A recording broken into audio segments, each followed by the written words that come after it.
నమస్తే, welcome to #you. నేను మీ రాజేష్. తెలంగాణలో అరకపూడి గాంధీ ఎపిసోడ్ తీవ్ర స్థాయిలో పెను దుమారాన్ని రేపింది. రెండు పార్టీల మధ్య చిచ్చు రాజేసింది. పెద్ద ఎత్తున ఇవాళ గాంధీ ఎపిసోడ్ తర్వాత తెలంగాణలో కాంగ్రెస్ పార్టీ వాస్తవానికి కన్ఫ్యూజన్లో ఉందనే చర్చ జరుగుతుంది. ఎందుకంటే వలస ఎమ్మెల్యేల రక్షణకు ఎలాంటి స్ట్రాటజీ ఎంచుకోవాలన్న విషయాన్ని కూడా ఇవాళ కాంగ్రెస్ పార్టీ తేల్చుకోలేకపోతుందా అనే డౌట్ కలుగుతోంది. తనతో చేతులు కలిపినటువంటి ఎమ్మెల్యే గాంధీని పిఎస్సి చైర్మన్గా నియమించినటువంటి అధికార కాంగ్రెస్ పార్టీ ఇప్పుడు బీఆర్ఎస్ గొడవతో పూటకో మాట మాట్లాడడానికి కారణం ఏంటి? గాంధీ తమవాడేనని కొందరు, కాదు బీఆర్ఎస్ అంటూ మరికొందరు ఎందుకు కాంగ్రెస్ నాయకులు చెప్తున్నారు? కన్ఫ్యూజన్లోనే ఇవాళ చేతి పార్టీ నేతలు తలో మాట మాట్లాడుతున్నారా, లేక ప్రత్యర్థుల్ని గందరగోళంకి పెట్టేందుకు ఇలాంటి వ్యూహం ఏమన్నా ఎంచుకున్నారా?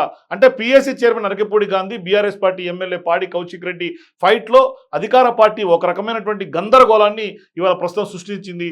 అట్లాగే అదే సమయంలో ఆ పార్టీ కూడా అదే గందరగోళంలో చిక్కుకుంటోందనే టాక్ కూడా ప్రధానంగా వినిపిస్తోంది. మరోవైపు కాంగ్రెస్లో చేరినటువంటి బీఆర్ఎస్ ఎమ్మెల్యేలు అనర్హత వేటు నుంచి తప్పించేందుకు పిఎస్సి చైర్మన్గా నియమించినటువంటి అధికార పార్టీ నేతలు బీఆర్ఎస్ కొంత అభ్యంతరంతో రకరకాల వాదనలు తెర మీదకి తీసుకొస్తున్నారు. ఇక పిఎస్సి చైర్మన్ గాంధీ తమవాడేనని కూడా సీఎం రేవంత్ రెడ్డి వ్యాఖ్యానిస్తే ఇద్దరు బీఆర్ఎస్ ఎమ్మెల్యేల మధ్య వివాదం తమకేం సంబంధం అంటూ మంత్రులుగా ఉన్నటువంటి దుద్దిల శ్రీధర్ బాబు, పొన్నం ప్రభాకర్, ఎంపీ మల్లు రవి వంటి సీనియర్ నాయకులు భిన్న వాదనలు వినిపిస్తున్నటువంటి పరిస్థితి. దీంతో ఇవాళ గాంధీ విషయంలో కాంగ్రెస్ స్టాండ్ ఏంటనే చర్చ మొదలైంది. వరుసగా 3 సార్లు గెలిచినటువంటి ఎమ్మెల్యే గాంధీ ముఖ్యమంత్రి రేవంత్ రెడ్డి సమక్షంలో కాంగ్రెస్ పార్టీలో చేరారు. ఇది ఎవరు అవునన్నా కాదన్నా ఒప్పుకోవాల్సినటువంటి వాస్తవం. ఈ విషయాన్ని ఆయనే తన ట్విట్టర్ అకౌంట్లో స్పష్టంగా తెలియజేశారు. కాంగ్రెస్ ప్రభుత్వ సలహాదారు వేం నరేందర్ రెడ్డి కూడా గాంధీ పార్టీలో చేర్చుకుంటున్నట్లు ప్రకటన కూడా చేశారు. ఇప్పుడు సీఎం రేవంత్ రెడ్డి కూడా గాంధీ తమ పార్టీ నేతగానే చూస్తున్నామనేలా కూడా వ్యాఖ్యలు చేశారు. కానీ కాంగ్రెస్ మంత్రులు ఇందుకు భిన్నమైనటువంటి వాదనలు వినిపిస్తున్నారు. ఇదే సమయంలో సీఎం ఆయన సలహాదారుగా ఉన్నటువంటి వేం నరేందర్ రెడ్డి వివాదానికి కారణమైనటువంటి ఎమ్మెల్యే గాంధీ అప్పుడు ఇప్పుడు ఒకే రకమైనటువంటి ప్రకటనలు చేయడంతో గాంధీ కాంగ్రెస్ నేతగానే పరిగణించాల్సి ఉంటుందనేది అంటున్నారు కొంతమంది పరిశీలకులు. మరి ఇదే సమయంలో విపక్షానికి ఇవ్వాల్సినటువంటి పిఎస్సి చైర్మన్ పదవి గాంధీకి ఎలా ఇస్తారంటూ కూడా ప్రశ్నిస్తున్నారు. పార్టీ ఫిరాయించినటువంటి ఎమ్మెల్యేలపైన 4 వారాల్లో చర్యలు తీసుకోవాలని హైకోర్టు కూడా ఆదేశించిన తర్వాత ఎమ్మెల్యేలు గాంధీ, పాడి కౌశిక్ రెడ్డి మధ్య వివాదం తీవ్రస్థాయిలో చెలరేగింది.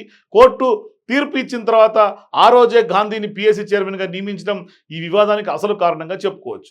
హైకోర్టు తీర్పు నేపథ్యంలో పార్టీలో చేరినటువంటి 10 మంది ఎమ్మెల్యేల రక్షణకు వారిని ప్రత్యేక గ్రూపుగా గుర్తించాలని భావిస్తున్నటువంటి కాంగ్రెస్ పార్టీ ఆ గ్రూపులో ఒక ఎమ్మెల్యేకు పిఎస్సి చైర్మన్గా నియమించి వారిని బీఆర్ఎస్లోనే మరో వర్గంగా కొనసాగుతున్నట్లుగా చూపాలని భావిస్తున్నట్టుగా తెలుస్తోంది. మరి ఈ కారణంతోనే శాసనసభ వ్యవహారాల మంత్రిగా ఉన్నటువంటి శ్రీధర్ బాబు ఎమ్మెల్యే గాంధీతో తమ పార్టీకి సంబంధం లేనట్లుగా వ్యాఖ్యానించారు.